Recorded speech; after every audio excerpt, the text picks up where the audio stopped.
잡게 된 것입니다. 그럼에도 이제 와서 한덕수 권한대행의 적법한 헌법재판관 지명을 철회하라고 하는 것은 전형적인 내로남불이 아닐 수 없습니다. 우원석 국회의장은 권한쟁의 심판에서 한덕수 대행의 헌법재판관 후보자 지명 행위로 국회 인사청문권이 침해되었다고 주장합니다. 그러나 이는 억지 주장에 불과합니다. 한덕수 대행이 지명한 2명의 헌법재판관 후보자에 대한 인사청문회는 우원식 의장과 민주당이 마음만 먹으면 언제든 실시할 수 있습니다. 후보자 지명 직후 우원식 의장은 인사청문 요청서 접수를 거부하겠다고 밝혔는 바 오히려 국회의 인사청문권을 침해하고 있는 것은 바로 국회의장 자신입니다. 도대체 누가 국회의 인사청문권을 침해하고 있다는 것입니까? 우원식 국회의장은 헌법재판관 후보자 지명 철회 결의안 상정의 부당성을 지금이라도 명확히 깨우치고 해당 안건 상정을 철회.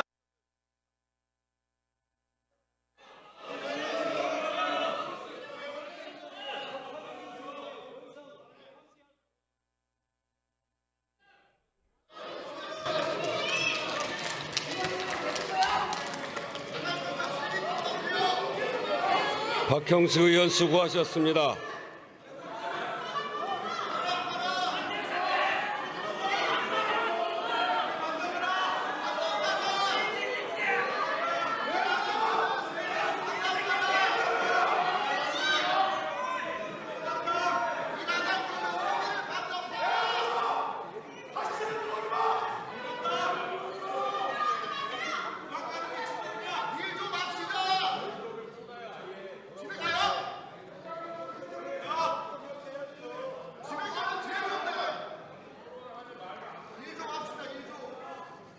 다음은 박성준 의원 나오셔서 발언해 주시기 바랍니다.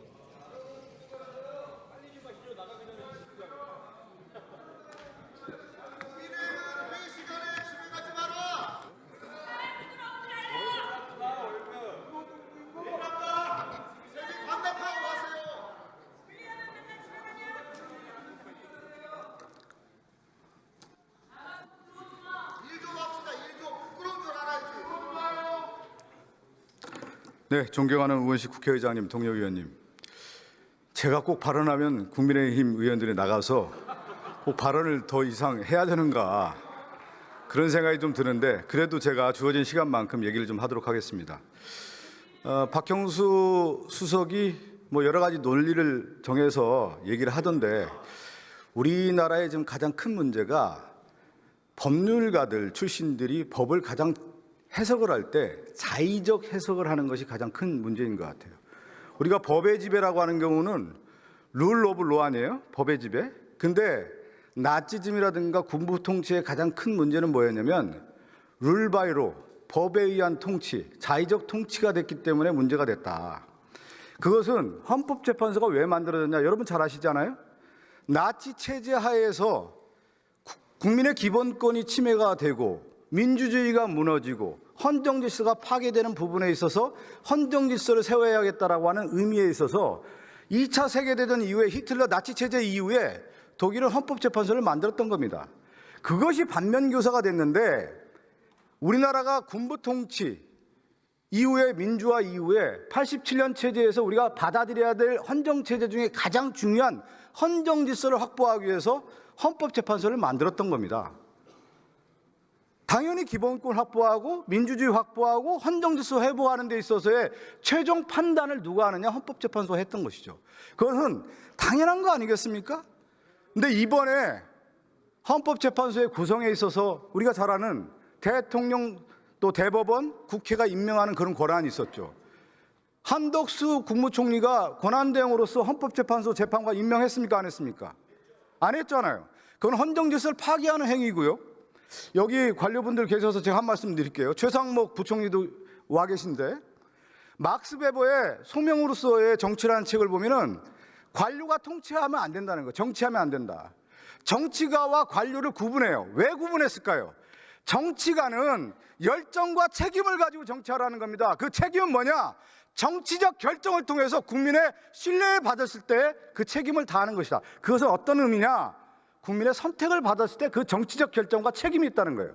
관료는 뭐냐? 주어진 규칙에 준수, 행정을 함으로 인해서 국가의 질서를 기본을 유지하는 것이다. 따라서 관료가 정치 행위와 정치 결정을 하면 안 되는 것이다 라고 하는 것을 분명히 얘기해요. 왜? 관료는 국민의 선택을 받지 않았기 때문에 그 권한이 없다는 거예요. 그 권한은 뭐냐? 임명권이 없다는 겁니다. 여러분 맞습니까? 그러면 국무총리, 여기 최상무 부총리 누구를 임명할 수 있어요? 임명할 권한을 누가 줬습니까? 국민이 줬습니까? 그것이 바로 헌정체제인 것입니다. 막스 베버 얘기를 떠나서 기본 원리인 거예요. 그것이 민주공화정을 얘기할 때 우리가 공화국이란, 리퍼블릭이라는 얘기를 왜 합니까? 그 리퍼블릭은 레스 푸블리카, 공적인 것, 공동선을 추구하는 것이 리퍼블릭이고, 그 리퍼블릭에서 가장 중요한 게 뭐냐? 우리가 공화정, 공화주의 얘기할 때 권력 분립을 얘기하는 거예요. 그 권력 분립의 가장 기본 원칙은 누가 선택을 했느냐? 행정부는 가장 권력을 강화하고 자의에 의한 권력 행사를 하기 때문에 그것을 민주적 통제의 원리라고 하는 국민의 선택을 받은 자만이 인사권을 행사할 수 있다. 이렇게 되어 있는 거예요. 그러면 한덕수 총리는 총리예요. 헌법재판소 재판관 임명할 권한이 없는 겁니다. 가장 기본인 거예요. 이것은 이 기본을 무너뜨리고 있는 것이 나는 한덕수 총리다. 그리고 지금 국민의힘 의원들 중에 법률가 출신들이 있는데 가장 기본 상식을 지금 모르는 거예요. 민주주의의 기본적 권력 분립과 공화국의 기본 원리를 모르는 상태에서 한덕수 총리가 임명 권한이 있다고 얘기하는 것은 기본을 무시하는 거고 민주주의 기본 질서를 파괴하는 것이다. 우리의 기본 원리로 가야 된다. 우리가 지금 제7공화국 얘기하는데 제7공화국 이전에 6공화국 87년 체제 헌법은 헌법 가치의 수호였어요. 그건 뭐냐? 나치즘과 같은 군부 통치와 같은 체제를 허용해서는 안 된다는 거였습니다. 근데 이번에 윤석열은 뭐였습니까? 나치즘 영구집권 꿈꿨던 거 아니에요. 그래서 이번 헌법재판소의 재판관 임명이라고 하는 것은 다시 헌정질서를 확립하는 차원에서 가야 되는 건데 그것을 무너뜨리는 헌정질서를 파괴하는 헌법재판소의 그 임명 자체가 한덕수는 내란의 연속이다. 이렇게밖에 볼 수 없는 겁니다. 조금만 더 얘기하겠습니다.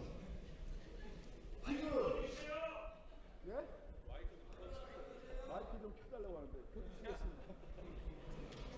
잠깐만 한 말씀만 더 드리면 저는 우리가 이제 정치도 그렇고 우리가 선비정신 얘기 많이 하잖아요. 우리의 전통적인 가치 중에 선비가 뭡니까?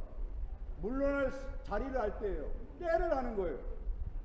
윤석열이 지금 자기가 헌법재판소에서 재판 내고 이걸 인정하지 않는 것 자체가 우리의 기본적인 전통적인 사상을 무시하는 거고, 또 하나 이완규는 누구냐?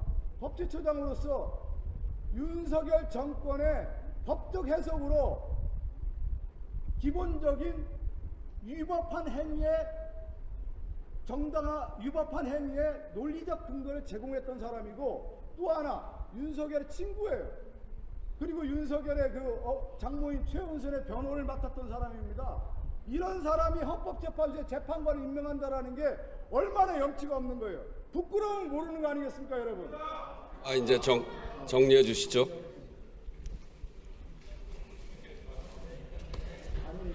마지막 우리나라 제7공화국을 열기 전에 기본적인 헌법 가치에 대한 확립을 하기 위해서 오늘 저희가 이완규, 한상원에 대해서 한덕수 총리의 진영 철회를 촉구하는 결의안을 저희가 채택을 하게 됩니다. 여러분께서, 의원님 여러분께서 여기에 대해서 찬성표를 던져주시기 바라겠습니다. 감사합니다.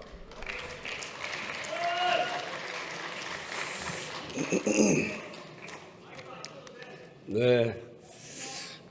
국민의힘 의원들이 국회의장이 편파적이다 이렇게 이야기를 하고 나가셨는데요. 매우 유감스럽습니다.